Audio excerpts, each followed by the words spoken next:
Assalamualaikum anak-anak, kita ketemu kembali di pembelajaran IPS kelas 7 bersama Ibu Dwi Septaria. Pada pembelajaran kali ini kita akan membahas tentang manusia, tempat, dan lingkungan. Manusia tinggal pada suatu ruang tertentu di permukaan bumi. Setiap makhluk yang hidup di bumi ini memerlukan ruang untuk melangsungkan kehidupannya. Tanpa adanya ruang, maka manusia dan semua makhluk hidup yang lain tidak memiliki tempat untuk hidup. Apakah yang dimaksud dengan ruang? Mari kita menyimak pengertian ruang dan interaksi antar ruang. Ruang adalah tempat di permukaan bumi secara keseluruhan maupun hanya sebagian yang digunakan makhluk hidup untuk tinggal. Ruang itu termasuk juga lapisan atmosfer terbawah yang mempengaruhi permukaan bumi. Ruang juga mencakup perairan yang ada di permukaan bumi dan bawah permukaan bumi, misalnya laut, sungai, danau, dan air tanah hingga kedalaman tertentu. Setiap ruang di permukaan bumi memiliki ciri khas tertentu yang berbeda antara satu wilayah dan wilayah lainnya. Tidak ada satu lokasi pun yang karakteristiknya sama persis antara satu dan yang lainnya. Dengan adanya perbedaan karakteristik ruang di permukaan bumi, maka setiap ruang dapat memiliki keterkaitan dengan ruang lainnya. Perbedaan karakteristik tersebut menyebabkan adanya interaksi antar ruang dengan ruang yang lain, karena setiap ruang membutuhkan ruang lain untuk memenuhi kebutuhan hidup.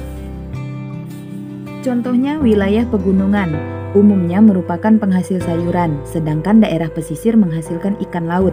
Penduduk daerah pantai membutuhkan sayuran dari daerah pegunungan dan sebaliknya, penduduk dari daerah pegunungan membutuhkan ikan dari penduduk daerah pantai. Kedua wilayah kemudian saling berinteraksi melalui aktivitas perdagangan. Interaksi diartikan sebagai proses timbal balik dan mempunyai pengaruh terhadap tingkah laku, baik kontak langsung maupun tidak langsung.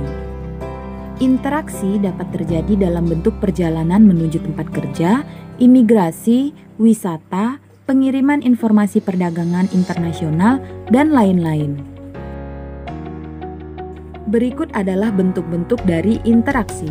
Dalam bentuk pergerakan manusia disebut mobilitas, dalam bentuk perpindahan barang disebut transportasi, dan dalam bentuk perpindahan gagasan disebut komunikasi.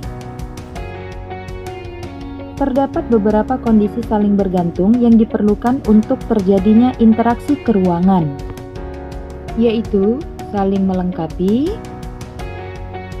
kesempatan antara, dan kemudahan transfer. Kondisi saling melengkapi terjadi jika ada wilayah-wilayah yang berbeda komoditas yang dihasilkan. Misalnya, wilayah A merupakan penghasil sayuran, sedangkan wilayah B merupakan penghasil ikan. Wilayah A membutuhkan ikan, sedangkan wilayah B membutuhkan sayuran. Jika masing-masing memiliki kelebihan, maka wilayah A akan melakukan interaksi dengan wilayah B melalui aktivitas perdagangan atau jual beli. Yang kedua adalah kesempatan antara atau intervening opportunity. Kesempatan antara merupakan suatu lokasi yang menawarkan alternatif lebih baik sebagai tempat asal maupun tempat tujuan. Jika seseorang akan membeli suatu produk, maka ia akan memperhatikan faktor jarak dan biaya untuk memperoleh produk tersebut. Wilayah A biasanya membeli ikan ke wilayah B, namun kemudian diketahui ada wilayah C yang juga penghasil ikan. Karena wilayah C jaraknya lebih dekat dan ongkos transportasinya lebih murah, para pembeli ikan dari wilayah A akan beralih membeli ikan ke wilayah C. Akibatnya, interaksi antara wilayah A dan B melemah. Kondisi yang terakhir adalah kemudahan transfer atau transfer ability. Pengangkutan barang atau juga orang memerlukan biaya. Biaya untuk terjadinya interaksi tersebut harus lebih rendah dibandingkan dengan keuntungan yang diperoleh. Jika biaya terlalu tinggi, maka interaksi antar ruang tidak akan terjadi. Kemudahan transfer dan biaya yang diperlukan juga sangat bergantung pada kesediaan infrastruktur yang menghubungkan daerah asal dengan daerah tujuan. Sebagai contoh, seseorang akan menjual sayuran dari wilayah A ke wilayah C, namun jalan menuju wilayah C mengalami kerusakan sehingga tidak bisa dilalui walaupun jaraknya lebih dekat. Akibatnya, orang tersebut tidak jadi menjual sayuran ke wilayah C dan memilih untuk menjual ke wilayah B walaupun jaraknya lebih jauh. Demikian penjelasan materi pada hari ini. Apakah kalian sudah memahami materi hari ini? Jika ada materi yang belum kalian pahami, kalian bisa bertanya langsung kepada guru ataupun berdiskusi dengan teman-teman kalian.